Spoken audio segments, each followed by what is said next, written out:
کروں گا. ارشاد پروردگار یہ ہے یا ایھا الذین آمنوا اتقوا اللہ وکونوا مع الصادقین. لاسٹ ویک جن حضرات نے میری سپیچ سنی ہے، میری کوشش ہے کہ میں سلسلہ بسلسلہ آگے بڑھتا رہوں، قدم بقدم آگے بڑھتا رہوں، ایک تسلسل سے سلسلہ وار گفتگو ہوتی. اللہ فرماتا ہے اے ایمان والو اتقوا اللہ، پرہیزگار ہو جاؤ، متقی ہو جاؤ، وَكُونُوا مَعَ الصَّادِقِينَ، اور ایسے گروہ کے ساتھ ہو جاؤ جو جھوٹوں کا گروہ نہیں، سچوں کا گروہ ہے. جن حضرات نے میری گفتگو سنی تھی، دو جملے میں خلاصہ کر کے آگے بڑھ رہا ہوں. یہاں کہ سچے کون ہیں، اس آیہ مجیدہ کی تفسیر میں جو آیہ مجیدہ ہے وہ آیہ مباہلہ ہے. صحیح مسلم کے رائٹر نے ایک سوال کیا اور ایک جواب دیا.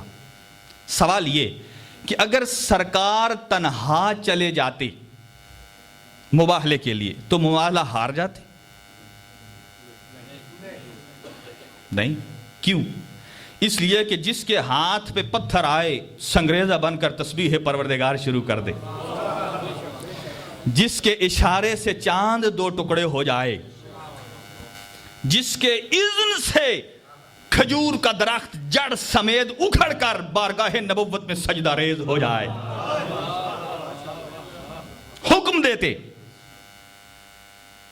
چلے جاتے، تنہا مناظرہ جیت جاتے. لیکن صحیح مسلم کے رائٹر لکھتے ہیں کہ پھر اپنے ساتھ علی مرتضیٰ کو کیوں لے کر گئے، جناب زہرا کو کیوں لے کر گئے، حسنین شریفین کو کیوں لے کر گئے؟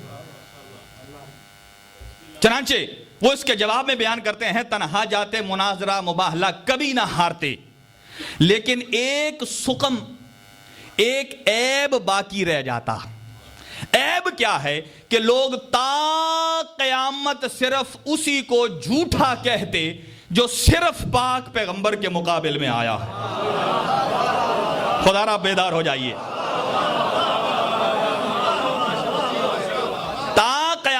لوگوں سے پوچھا جاتا کہ جھوٹا کون ہے، لوگ کہتے وہ جھوٹا ہے جو صرف محمد مصطفیٰ کے مقابل میں آیا. لیکن صحیح مسلم کے رائٹر فرماتے ہیں جو اہل تسنن کی بڑی معتبر اور ایتھنٹک بک ہے، وہ اس میں فرماتے ہیں کہ اس کا مطلب راز الہی کیا تھا، حکمت پروردگار کیا تھی کہ حکم اس لیے کہ حکیم کا فعل حکمت سے خالی نہیں ہوتا. اگر علی کو ساتھ رسول لے کر گئے ہیں تو اپنی مرضی سے نہیں،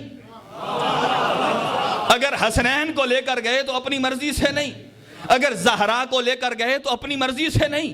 چنانچہ یہ حکم پروردگار تھا کہ علی کو ساتھ لے جاؤ، زہرا کو ساتھ لے جائیے، حسنین کو ساتھ لے جائیے. چنانچہ صحیح مسلم کے رائٹر فرماتے ہیں سرکار ان کو ساتھ اس لیے لے کر گئے، حکمت خدا کیا تھی وہ تو نہیں پتا، جو چیز سامنے آتی ہے وہ یہ تاکہ تا قیامت ہر اٹھنے والے سوال کا جواب مل جائے اور ہر منہ کھولنے والے کا منہ بند ہو جائے کہ جھوٹا کون ہے اور سچا کون ہے. اپنے آپ کو صدیق کہلوانا اور بات ہے، جسے اللہ صدیق کہتا ہے وہ اور بات ہے.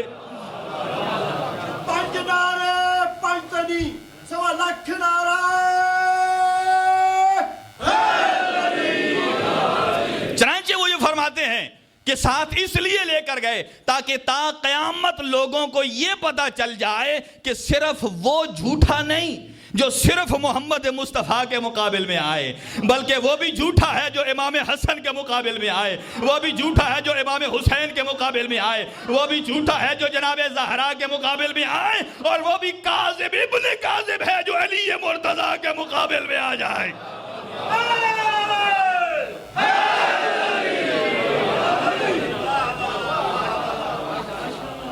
یہ ہے گروہ صادقین.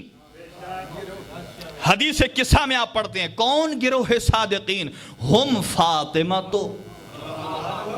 و ابوہا و بعلہا و بنوہا. اگر آپ کی توجہ ہو تو ایک جملہ عرض کروں، یہاں اللہ تعارف کرا رہا ہے. یہ نہیں کہا محمد کی بیٹی، یہ نہیں کہا علی کی زوجہ، یہ نہیں کہا حسنین کی ماں، یہ کہا ہے ایک زہرا کا بابا، ایک زہرا کا شوہر، دو زہرا کے بیٹے. یہ اللہ بتانا چاہ رہا ہے اگر کوئی محمد کے ساتھ اپنی رشتہ داری نکال کر قریب ہونا چاہے مجھ اللہ کو منظور نہیں. مجھ اللہ کے نزدیک وہی رشتہ ہے جو زہرا کے ساتھ رشتہ ہوگا.